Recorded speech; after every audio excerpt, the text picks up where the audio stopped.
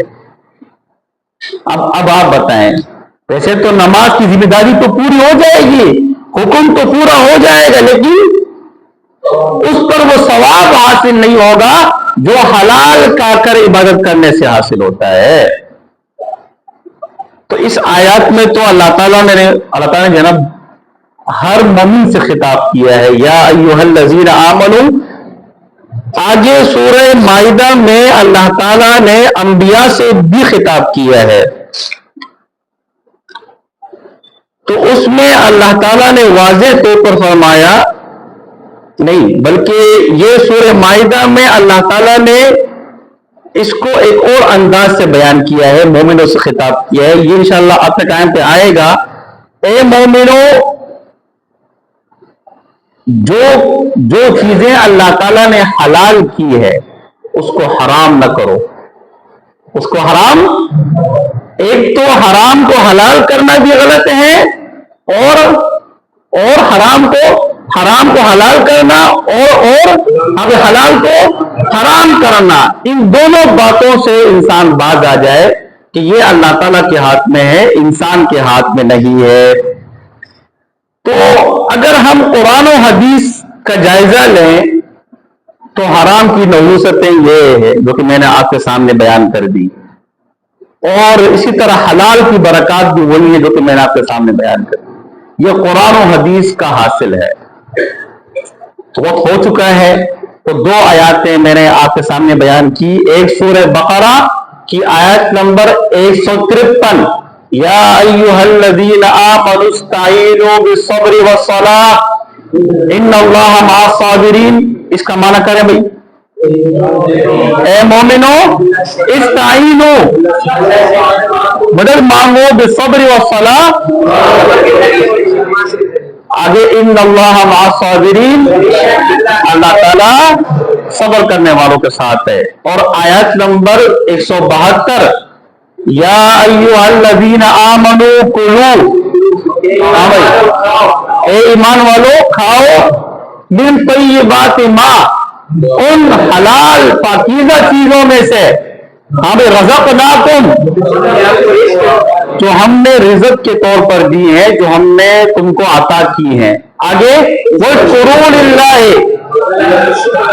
اللہ تعالیٰ کا شکر ادا کرو، ان کنتم ایاہ تعبدون، اگر تم اللہ تعالیٰ کی بندگی عبادت کرنے والے ہو تو پھر اللہ تعالیٰ کی یہ باتیں مان لو۔ دعا کر لیتے ہیں۔ الحمدللہ رب العالمین الرحمن الرحیم مالک یوم الدین، اللہم صل علی سیدنا و حبیبنا و شفیعنا مولانا محمد مبارک وسلم، اللہم صل علی سیدنا و حبیبنا و شفیعنا مولانا محمد مبارک وسلم، اللہم انا نسألک العافیۃ فی الدنیا والآخرہ، اللہم انا نسألک العفو والعافیۃ فی الدنیا والآخرہ، ربنا آتنا فی الدنیا حسنہ وفی الآخرۃ حسنہ وقنا عذاب النار، اللہم ربنا ظلمنا انفسنا وإن لم تغفر لنا وترحمنا لنکونن من الخاسرین۔